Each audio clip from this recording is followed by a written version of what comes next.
channel Motomobi, akhirnya XL7 dipunya hybrid. Nah, kalau R3 udah lama. Ya, ini yang XL7 ya baru aja dan ditambah fitur-fitur dari R3 hybrid yang R3 itu berarti lebih canggih duluan daripada yang XL7. Nah, yang pengen XL7 biasanya orang-orang yang pengen adventure gitu ya, mukanya lebih mengkotak, lebih kaku, lebih bisa ke hutan kayaknya karena ground clearance-nya dia 200 mm. Nah, ini udah mendapat facelift di tahun ini, tanggal 15 Juni tahun 2023. Facelift jadinya sekalian aja. Selain mesin yang dirubah, mukanya juga sedikit dirubah. Tapi tipe yang paling entry levelnya itu masih tetap chrome. Nah, kalau yang Alpha, Beta, Zeta. Nah, yang Zeta itu masih chrome. Kalau yang Beta sama Alpha itu udah pakai black grill seperti ini, jadi lebih lake banget gitu ya. Bawah-bawahnya ada kayak tambahan kayak gininya, ada fog lamp-nya juga, ada bawahnya ada silver seperti ini, dikasih kayak gini seperti sebuah crossover. Kalau Daihatsu dia punya Terios gitu ya yang baru, kalau Suzuki punyanya yang ini untuk yang crossover. Lalu apalagi yang berubah itu dari sini. Nah, biasanya two tone polish gitu ya yang lamanya sekarang udah menjadi black seperti ini. Profilnya masih tetap sama, 195/60 ring 16, depannya cakram, belakangnya iya masih teromol. Tambah-tambahan kayak gini untuk menambah kesan crossover laki. Terus juga di sini ada tambahan daging yang cladding-claddingan, spionnya warna hitam, udah LED di spion. Ininya Dove black gitu ya. Dikasih ini karena dia crossover, makanya dikasih roof rail yang asli. Ini besi ya, bukan semacam hiasan aja. Udah pakai keyless entry. Nih, kalau XL7 tuh gede itu topi belakangnya dan ada kontur-konturnya bagus. Udah ada rear defogger sekarang, wiper. Nah, terus di belakangnya ini yang baru lagi nih, ada chrome-nya di sini. Kalau yang dulu nggak ada, cuman hitam aja. Kalau ini ada chrome-nya, keren. Ini baru juga nih emblemnya hybrid gitu ya. Jadi semakin bangga yang pakainya, kita pakai teknologi terbaru, mobil baru gitu. Mata kucing belakang, sensor parkir 2, tambahan kayak ginian, jadi seperti crossover. XL7 kameranya itu 2, satu buat spion di tengah, satu lagi buat kamera mundur. Itu ini kalau masih ini nih senengnya ya R3, terus XL7 ininya flat floor gitu, jadi rapih ini mobilnya. Tapi yang saya terkesan dari mobil Suzuki XL7 R3 itu suspensinya, aduh enak banget. Oh, ini baru lagi nih, chrome. Ada yang berbeda nggak? Sama, polos. Nah, di sini ada empuk-empukan, kain. Terus kalau joknya R3 itu full fabric, kalau yang XL7 jadi combine gitu. Ada kulitnya, ada fabricnya. Hampir sama sih sama yang dulu. Terus ada armrest 5 jari, tapi masih bisa di maju mundurin. Tuh, bisa full banget mentok atau sampai ke belakang paling luas segini. Nah, biasanya kalau paling luas kayak gini, belakangnya terkorbankan. Makanya kita majuin dulu, ideal aja ya segini ya. 5 jari. Headroom ya gede. Penempatan ini juga masih sama nih. Pengen tahu kayak gini idealnya di row 2, di row 3-nya kayak gimana? Nah, kalau XL7 mau ke row ketiga ini didorong. Seluas apakah di row ketiga? Coba ini maju dulu nih. Nah, nih ya. Wah, kurang mundur nih. Kurang mundur. Ternyata nih 3 jari luas. XL7 sama kayak R3 juga sama sih segini. Jadi nyaman, terus duduknya tuh nyaman. Udah paling mundur nih bisa di setel ya, mau tegak dikit. Terus kalau pengen ke belakang lagi itu bisa. Nah, ini yang paling enak, duduknya tuh nyaman, sandarannya enak. Terus juga kalau disenderin kayak gini, yang bawahnya juga ikut ke belakang sedikit. Itu uniknya. Kacanya juga gede, cup holder sini, dan ada power socket di sini nih, row ketiga. Nah, ada keyless entry ya. Jadi kursinya tuh mirip seperti R3, saya supportnya oke.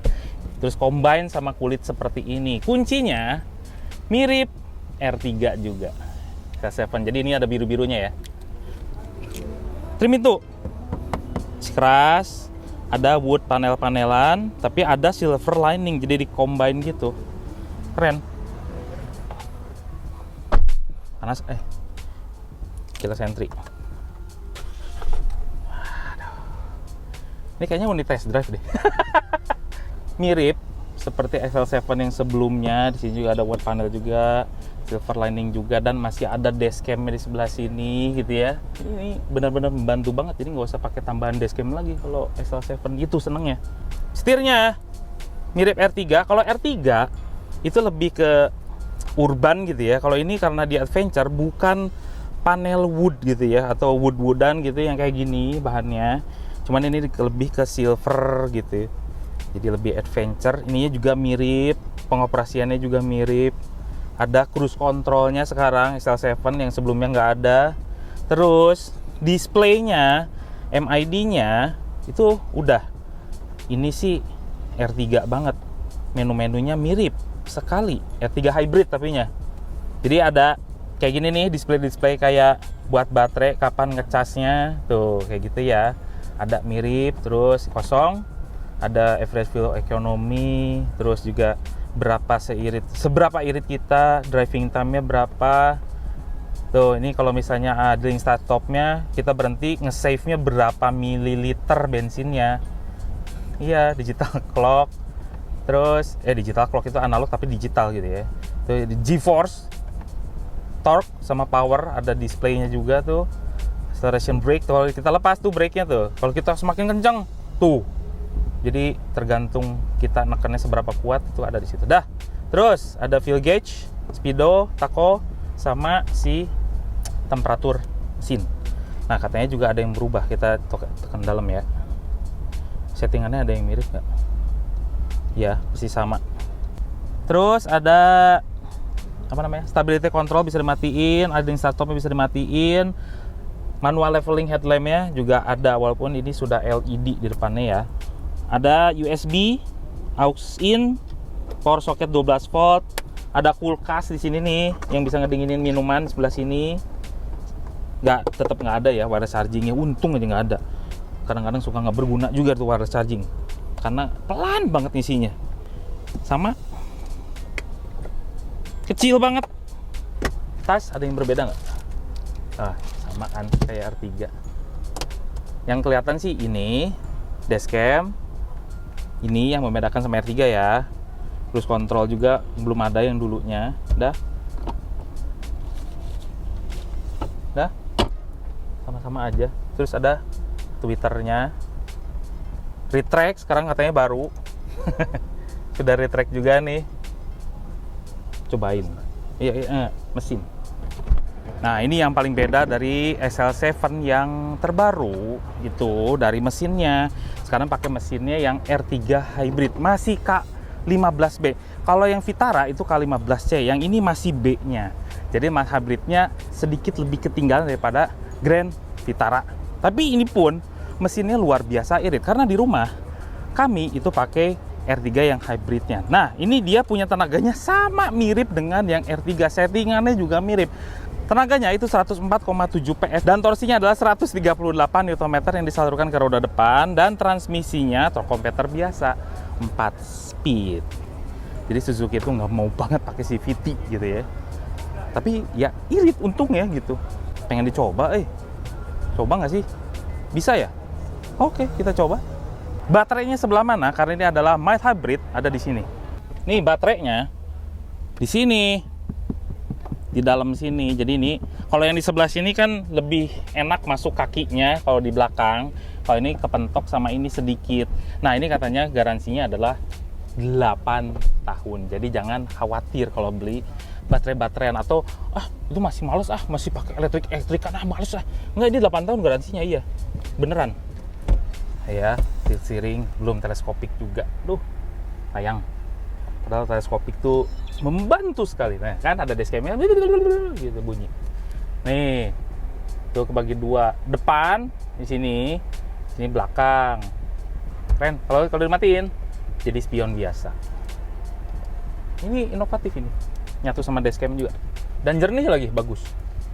Kamera belakangnya tuh sama resolusinya dengan R3.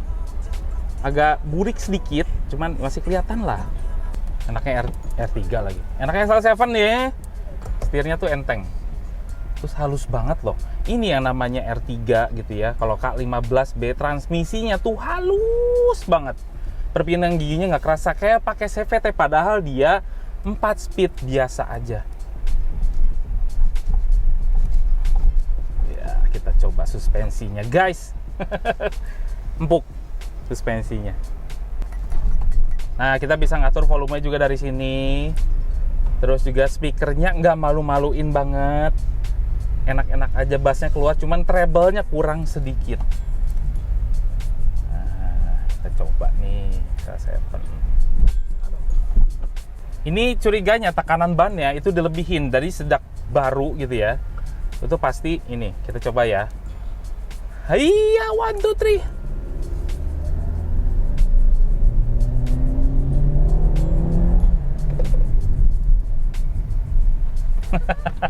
Yang di belakang sampai terguling.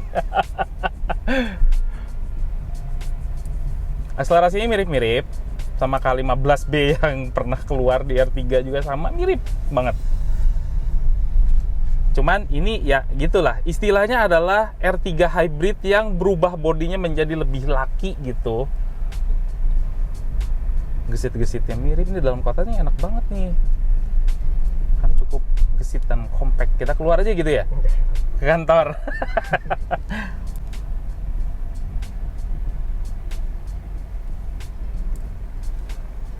Radius putarnya juga oke. Udah deh, Suzuki itu emang ahlinya bikin mobil-mobil yang mending dah gitu. Buat kaum mendang-mending deh. Buat kaum mendang-mending. Jadi dia di tengah semua. Susah untuk dikomplain gitu. Dikomplainnya paling cuman fitur-fiturnya aja yang kurang. Kayak misalnya Android Auto nggak ada, Apple CarPlay nggak ada, Active Sense nggak ada. Itu aja. Cuma selain itu mobilnya tuh enak-enak. Udah gitu material bodinya oke, ininya keras-keras semua. Susah untuk dikomplain kalau Suzuki itu. Kecuali ya yang itu, yang semacam kopi. Itu juga karena bentuknya, padahal dipakainya juga enak-enak aja sebetulnya. Cuman karena ya orang Indonesia rata-rata senangnya tuh masalah desain dulu ya. Baru jadi kayak cewek gitu. Dari mata turun ke duit, iya. Ini kan kita lagi nunggu ya, RPM-nya mati tuh di 0 sama sekali. Kita angkat gas, langsung nge-starter. Dan starternya tuh nggak gitu, nggak ada suaranya. Dia persis kayak motor Vario gitu ya, yang nggak ada suaranya kalau di starter. Nah ini kan udah ada fitur hot control gitu. Iya, udah ada. Jadi kita nggak usah pakai rem tangan segala macam gitu, nggak usah, ketinggalan zaman. Lepas aja gas, remnya lepas. Nah dia 3 detik menahan mobilnya supaya kita ada waktu untuk pindah ke pedal gas gitu.